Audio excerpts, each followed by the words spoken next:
You are the strength of my life. You are my hope and my inspiration. Lord, unto you will I cry. Good evening po to everyone tuned in tonight. You are now listening to the Rock of My Salvation radio program. My name is Josh. I'm Elaine. And I'm Jan. And makakasama niyo po kami ulit tonight for another inspiring Sunday evening with Pastora Emerita Barqueros. Tonight po, ang topic ng kanyang message ay The Power of Unity Part 3. And if you have been struggling sa maraming bagay sa life mo and if you feel na parang until now hindi mo ito ma-overcome or hindi mo ma-accomplish getting through this struggle, the message tonight is especially for you kasi Pastora Emerita will teach us kung gaano ka-importante yung kaisa natin ng Lord sa lahat ng plans sa ating life. Kaya if you want to find out itong process ng finding out yung plan ng Lord sa life natin, makinig po tayong lahat kay Pastora Emerita with her message, The Power of Unity Part 3.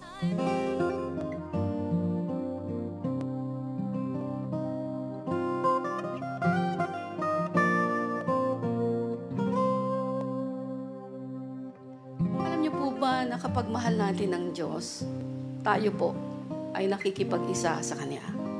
Kapag hindi tayo sumusunod sa Kanya, hindi niya tayo kaisa. Ganun lang po yung pinaka-equation nun. Pag hindi tayo sumusunod sa Kanya, hindi niya tayo kaisa. And I realize, kapag ang puso po natin at peace, meaning submitted sa Lord, kasi sumusunod tayo sa Kanya, kapag ang puso natin ay at peace with God, nagbubunga po ito ng peace and unity sa kapaligiran. Nag-i-start lang pong magulo ang mundo kapag ang tao ay sumusuway na sa Diyos. Kahit saan ka pumunta. Kahit saan. Sa opisina, sa loob ng church, sa loob ng mga tahanan natin, pag mayroong nagdi-disobey, sino man, ano mangyayari? Parang yung kapayapaan, yung unity sa kapaligiran, nawawala. Alam ko po, na tagos ito sa lahat sa inyo. Sabi ko nga kaya, isa lang po. Kaya ang bawat tahanan dapat po talaga, bawat tao sa loob ng tahanan, nanay, tatay, anak, sino man sa tahanan, dapat po talaga nag-worship lahat. Kasi mahirap po pag hindi nag-worship yung iba, unfair. Kasi iba isip niya, iba takbo ng isip niya, iba desisyon niya, iba-iba. No? So, may nagkakaroon ng mga struggles. So, kapag tayo ay nagiging selfish, makasarili, marami po ang nawawalan at nasasaktan. Pwede niyong tanungin ang sarili niyo ngayon, selfish ba ako? Meaning yung gusto ko lang ang sinusunod. Ito yung gusto ng Lord, ito yung gusto ng boss ko, pero bakit gusto ko pa rin yung gusto kong gawin? Gusto kong gawin yung gusto ko. Sige po, check niyo po yung heart ninyo. Kasi malaking problema po yan kapag nasanay ang heart ninyo na mag-function that way. Basta gusto ko, yun ang susundin ko. No? O paminsan-minsan gusto ko yung sinusunod ko, minsan hindi. Hindi pwedeng ganon sa Lord. Kung gusto niyo makiisa o makaisa ang Panginoon, todo po talaga ang pagsunod. Again, sasabihin ng iba, mahirap pong sumunod sa lahat. Yes, sabi ko nga, pakita niyo sa Lord na gusto niyo sumunod sa lahat ng panahon. Alam ko po, hindi popular masyado itong ganitong mensahe, no? But hey, ito yung real deal Ito yung totoo na hindi nirarab ng maraming preacher o tama. Hindi nirarabi. Kaya ang buhay ng Kristiyano, marami po ang nagdidilim. Ang gusto po ng Panginoon, magamit natin yung ilaw na nasa atin. Kasi may ilaw po tayo. Right? Okay. Ang isa pang realidad. Pwede po tayong makiisa sa mabubuting gawa o hangarin. Pwede rin tayong makiisa sa masasamang gawa. Alin man dito po ang pakikipag-isa, mayroon po itong kapangyarihang magbunga. Ang isa, magbunga ng mabuti. kapag kaisa natin ng Diyos, ang isa naman, magbunga ng masama. Kapag kaisa tayo ng kaaway ng Diyos. Sa Book of Genesis, pinakita po ng Panginoon kung gaano kahalaga ang power of unity. Makinig po kayo mabuti. Pinapakita dito ng Panginoon yung kapangyarihan ng pagkakaisa. Genesis 11 verses 1 to 9. Ang sabi rito, sa simula'y iisa. Take note niyo po. Iisa. Ang wika. At magkakapareho ang mga salitang ginagamit ng lahat ng tao sa daigdig. Sa kanilang pagpapalipat-lipat sa silangan, nakarating sila sa isang kapatagan sa Shinar at doon na nanirahan. Nagkaisa silang gumawa ng maraming tisa at lutuin itong mabuti para tumibay. Take note niyo po yun, no? Gumawa sila. Sila yung gumawa. Tisa, meaning yung bricks, no? Tisa ang ginagamit nilang bato at alkitran ang kanilang semento. Ang sabi nila, halikayo at magtayo tayo ng isang lunsod na may toring abot sa langit. Para siyang stairway to heaven. Ang sabi nila, upang maging tanyag tayo at huwag nang magkawatak-batak sa daigdig. Nung nakita ito ng Panginoon, nagsabi dito sa mga sumunod na verse, bumaba si Yahweh upang tingnan ang lunsod at ang toring itinayo ng mga tao. Nung binabasa ko to, sabi ko, para nakita ko ang Lord. Ang Lord nagche-check ng work natin. Baka hindi tayo conscious, no? Nagche-check siya. Ano pang ginagawa niyo dyan? Okay, sinabi niya, ngayon ay nagkakaisa silang lahat at iisa ang kanilang wika. Pasimula pa lamang ito ng binabalak nilang gawin. Hindi magtatagal at gagawin nila ang anumang kanilang magustuhan. In English, the Lord said, if as one people speaking the same language, they have begun to do this, then, ang sabi ng Panginoon, nothing they plan to do will be impossible for them. Parang, kinaya nila to. Nagtayo sila ng ganun. So, dahil nagkakaisa sila, walang imposible sa kanila, sabi ng Lord. Oh. So, ang Diyos po mismo ang nagsabi, dahil sa kanilang unity o oneness, anuman ang pagplanuhan nila, walang imposible sa kanila. Ganito po kaimportante ang pagkakaisa. Pero tingnan po natin ang ginawa ng Panginoon. Ang sabi niya, ang mabuti bumaba tayo at guluhin ang kanilang wika upang hindi sila magkaintindihan. At ginawa ni Yahweh na ang mga tao ay magkawatak-watak sa buong daigdig, kaya natigil ang pagtatayo ng lunsod. Babel ang tinawag nila sa lunsod na iyon sapagkat dooy ginulo ni Yahweh ang wika ng mga tao. At mula roon, nagkawatak-watak ang mga tao sa buong daigdig dahil sa ginawa ni Yahweh. Praise God. Now, bakit kailangan pong guluhin sila ng Diyos kahit united naman sila?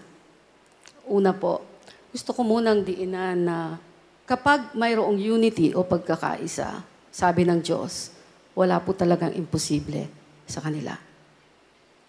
Nagwo-work ito either sa masama o sa mabuti. Pag united tayo sa masama, masama ang mangyayari. Pag united sa mabuti, mabuti ang mangyayari. Now, bakit dito po sinira ng Diyos ang unity nila? It is because of pride. Pagmamataas. O makinig kayo yung ma-pride ditong tao. Sino po ba ma-pride dito? Kaya nga po, sino matapang dito? Kasi alam niyo po ba na yung grace ng Lord, napakalaki, lalong-lalo na doon sa mga makasalanan. Where sin abounds, sabi, grace abounds even more. No? Kaya walang problema sa Lord ang kasalanan talaga eh. Binayaran na niya yan eh. Kaya lang, ayaw niya noon. Kaya niya binayaran kasi masasaktan tayo kapag nagkakasala tayo. May consequence kasi ang kasalanan. Now, bakit nga ba sinira ng Diyos ang unity? Bakit po? Because of pride. Alam niyo yung pride? Alam niyo, maraming tao alam ang pride, pero yung pride nila ayaw nilang tanggalin. Okay, doon sa ma-pride na tao, makinig po kayong mabuti. Yung ayaw pa, correct. No? Parang laging siya magaling. Okay, makinig kayo. Ang sabi sa Proverbs 16:18, pride goes before destruction, and a haughty spirit before fall. Tako.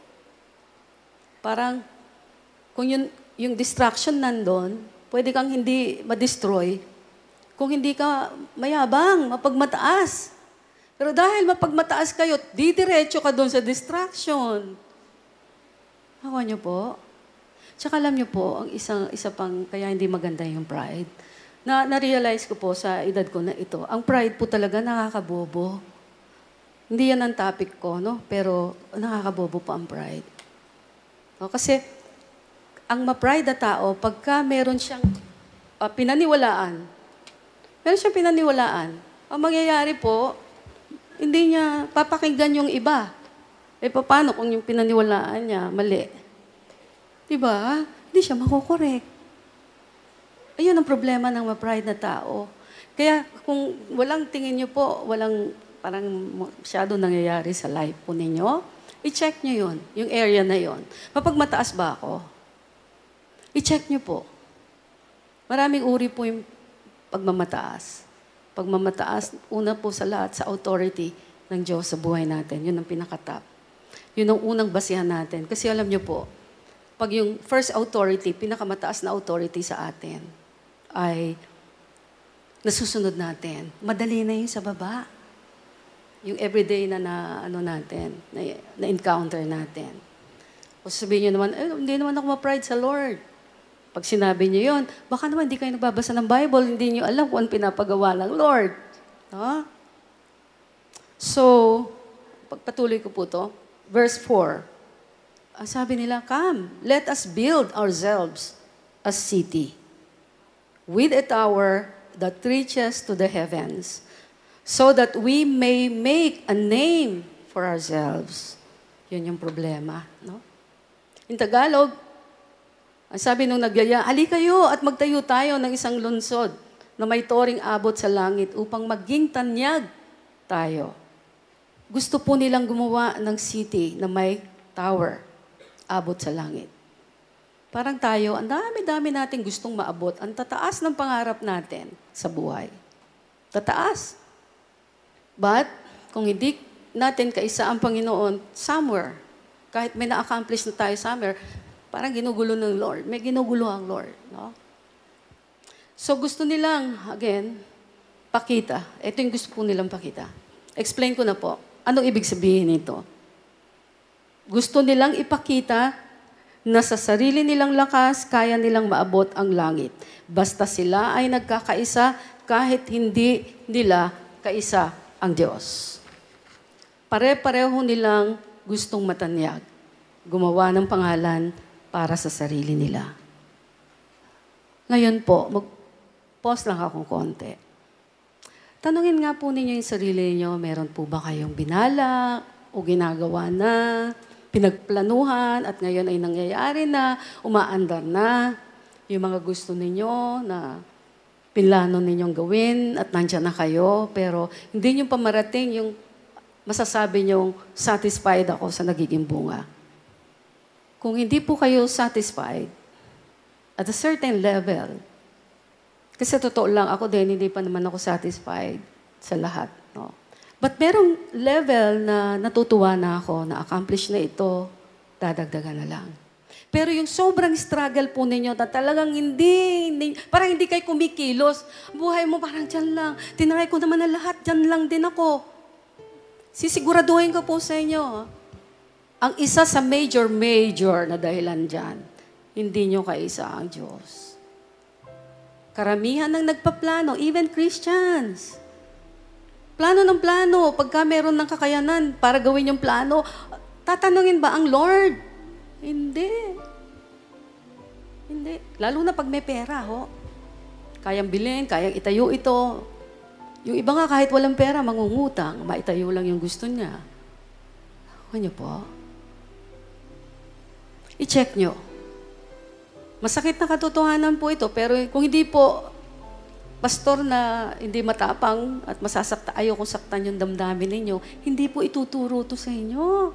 Kikilitiin ko lang kayo ng kikilitiin. Patatawain ko lang kayo ng patatawanin. Kung hindi ko po kayo mahal. Ito yung totoo. No? Ito po yung totoo. Ito yung haharapin ng bawat Kristiyanong nandito sa church, uma-attend ng church. No? Ito. Hindi pwedeng hindi natin aayusin po yung buhay natin. At hindi pwedeng hindi natin kaisa si Kristo. Ang dami pong masasaktan. Mahal natin pamilya natin, anak natin, magulang natin, kasamahan natin.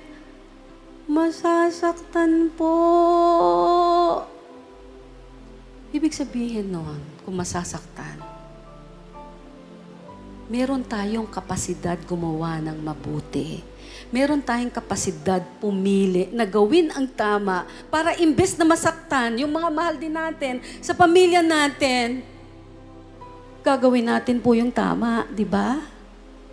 Tama po ba? What a powerful yung heart and mind na binigay ng Lord sa atin. May kapasidad tayong pumiling gawin ang tama. Kamuhian yung mali. Why? Kahit di-enjoy nyo yan, pag mali, masasaktan po kayo. Meron dyan. At buti nga kung kayo lang po masasaktan. Maraming madadamay. This is a serious appeal ng Lord sa body of Christ. Bawat tahanan dito, sasabihin ko, lahat ng tahanan dito, tinatamaan nito. Tama po ba? Alam niyo yun. So, pag po nagplano kayo at gumawa kayo ng plano at gusto niyo lang matanyag, dahil may struggle kayo sa sarili ninyo, pero hindi niyo kinonsulta ang Panginoon, hindi nyo kaisa ang Lord. Mag-continue yung struggle ninyo na hindi magbibigay ng satisfaction. Pero meron pong mga struggle na kahit mahirap, nag-i-struggle kayo, pero kaisa nyo ang Panginoon. Alam nyo, kakaibang struggle yon. Nagbibigay siya ng saya na hindi po maipapaliwanag. Kaya kung ako kayo, di bali na kayo mag-struggle. Basta kakampi ninyo ang Panginoon, magbubunga pa rin yan ng maganda at papakinabangan ng maraming tao. Amen. That was Pastora Emerita Barqueros with her message, The Power of Unity, Part 3. And if you want to listen po dun sa Parts 1 and 2 nitong message na to, you may log on to www.therockofmysalvation.org. Dun niyo po mapapakinggan yung ating past radio messages. And napakaganda ng message tonight kasi makikita mo na usually kasi sa atin, di ba, pag may kausap tayo, tas we ask about their plans sa life nila or sa career nila, usually pa yung sinasabi nila is yung God willing, ganito yung gagawin ko in 5 years, in 10 years, God willing, ganitong career yung ipupursue ko, I'll finish my studies dito sa field na to. Pero most of the time, pag sinasabi natin yung God willing, parang ang totoo kasi nun, yung will natin, tas if God allows, parang ganun yung ginagawa natin. And maganda dito, nakita natin ngayon na iba kapag you're standing dun in alignment dun sa will ng Lord sa life mo. Kasi laging sinasabi sa atin ni Pastor, di ba, na yung greatness, yung destiny, yung potential, nasa sayo na yan. It's in you na, parang predestined ka na for greatness. Pero it's up to you to actually obey, follow God kung ano yung gusto niya para sa'yo, His will and not really yung pwedeng ambition or pangarap natin. And doon natin nakikita yung power of unity kapag sumusunod tayo.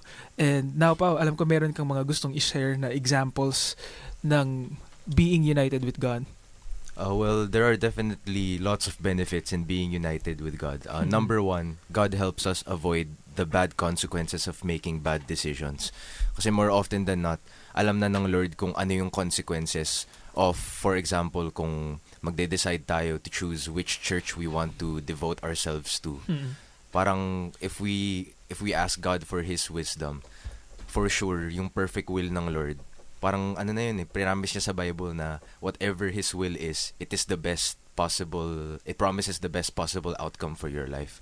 And actually, we can see naman sa church natin, sa church community natin, that a lot of people ask counsel from our spiritual leaders kasi alam nila na yung perfect will ng Lord, that actually brings out the best outcome in terms of your career, in your educational choices, and your relationships with other people.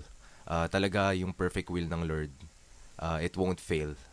And it reminded me nung earlier message natin sa church kanina, na yung pag sinasabi natin minsan sa prayer na deliver us from evil, yung parang totoong meaning talaga niya is deliver us from yung fleshly desires, yung wants ng heart natin.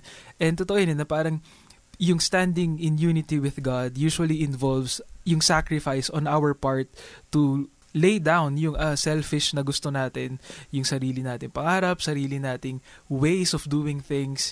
And totoo yun, parang wala talagang shortcut sa Lord. Parang you have to obey baby steps every day. Kaya patuloy nyo pong i-apply lahat ng natutunan natin tonight, kasi napakaganda ng message, napaka-valuable ng lesson.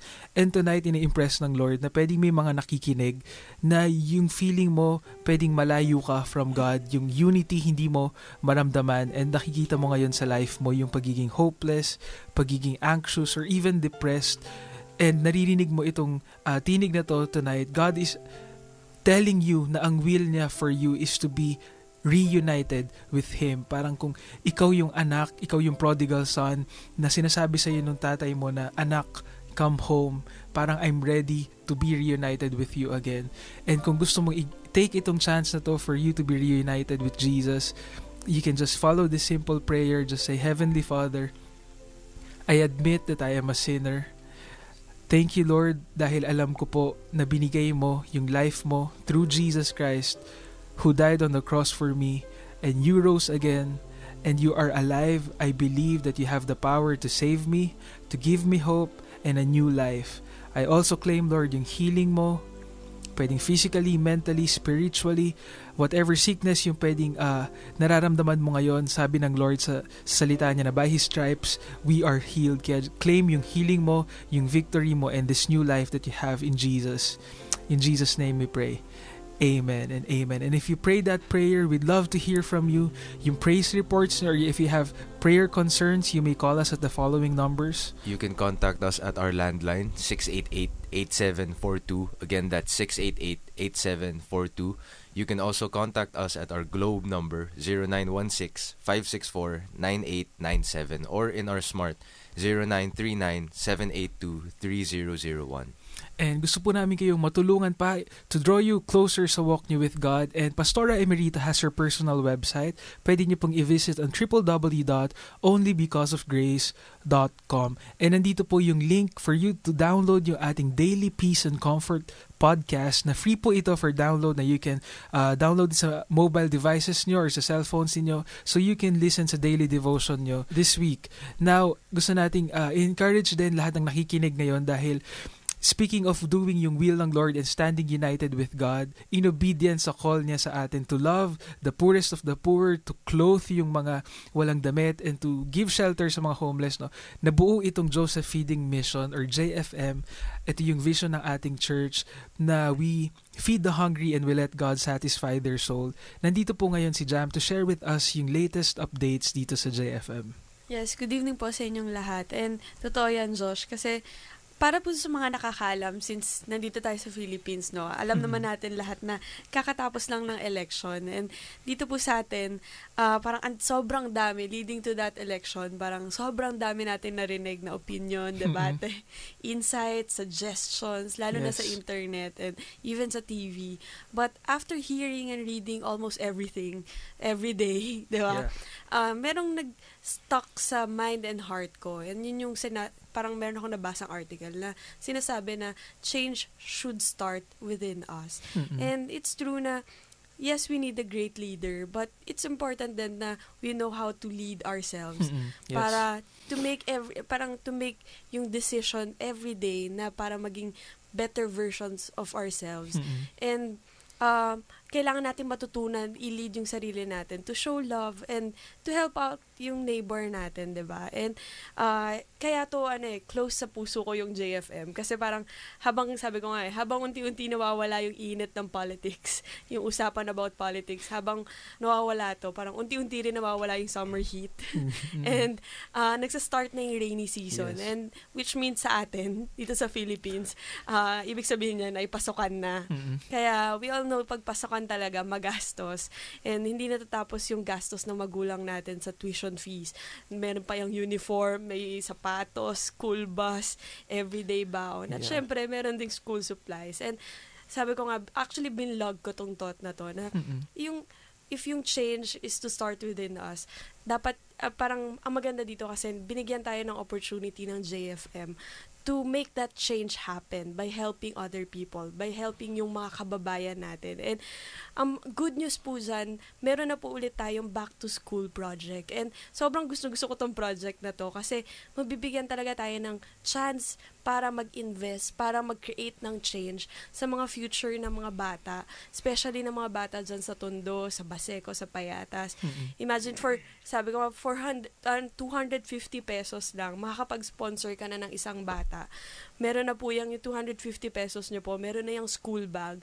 And hindi lang yan school bag kasi kumpleto na, may 10 notebooks na yan, may pad paper, may pencil, may crayons, may sharpener pa, and may food pa rin po yan. And sabi ko nga yung education kasi is really important and we can't ignore it. So, sobrang importante niya. Hindi natin pwedeng baliwalain ito. And it will create lasting change sa bayan natin, sa family din nila. Sa future din ng sa country future natin. din nila. Kaya magandang opportunity to give.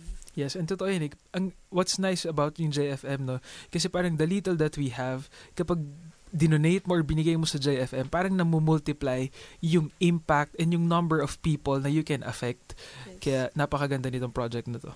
Yes, and para sa mga nagtatanong, pwede po kayong mag-sponsor kung kaya nyo ng more than 2 bata, 5 bata, kung gusto nyo i-challenge yung friends nyo, hati-hati kayo, mag-sponsor kayo ng 5. Sabi ko nga kanina, merong patotoo si Mama Jem, yung mami ni Josh, na nag-sponsor siya ng bata and yet binalik na kagad ng Lord yung Pang-enroll. pang-enroll Yeah. and pang-school supplies ng kapatid ni Josh. And nakakatuwa kasi hindi nagkukulang ang Lord sa pagbalik. And para sa mga nagtatanong, sige, paano ba ako mag-sponsor? Paano ba ako mag-i-invest sa future ng mga bata? Meron po tayong iba-ibang klaseng ways to give. Pwede po kayong mag-deposits through BDO. Account name po natin ay Joseph Feeding Mission Outreach Inc. Again, it's Joseph Feeding Mission Outreach Inc. Ang account number po natin ay 4020-182-461. Again, it's 4020-182-461. Pwede rin po through money transfer services. Ang authorized person po natin ay si Sister Jem Ochoa, and ang address po natin ay number 4 San Roque Street, Capitolio, Pasig City, Philippines 1603. And pwede rin po kayo mag-donate through GCash or cellphone. Ang number po natin ay 0927-157-1186. Again, it's 0927-157-1186. And pwede rin po through credit card or PayPal. I-visit nyo lang po yung website natin. Kung hindi nyo po yan nalista, nandyan po yan sa website natin, josephfeeding.org. Again, it's josephfeeding.org. And for those of you po na gusto din magbigay, pwedeng in-kind or gusto nyo mag-donate ng goods, open po kami to receive you sa ating office sa number 4 San Roque Street, Barangay Capitolio, Pasig City, from Tuesdays to Fridays, 9 a.m. po until 5 p.m. And of course, we have yung ating church schedule this weekend. Alain, if you'd like to announce. Para po to sa lahat na naghahanap ng community of disciples, we invite you to our church service every Sunday, 10 a.m. onwards at number 4 San Roque Street, Barangay Capitolio, Pasig City. And meron din po kaming youth service every Saturday, 3 p.m. onwards. Now that we're approaching a new month, we are also entering a new series. Hello, Team Crossroad. Hello. Kaya wag niyo po i-miss. We'd love to have you sa weekend po na ito. Magkita-kita po tayo sa church.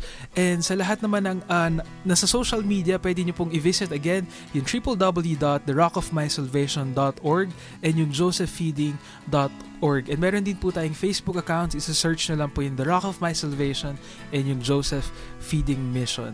And before we end, we'd like to greet yung birthday celebrants this June. Sa June 3, si Marlon Santeco, and June 4, si Lilia Maga. Happy birthday po sa inyo. And antabayanan nyo po ulit next Sunday, 9 p.m. po dito sa DWIZ 882 kHz on The Rock of My Salvation radio program.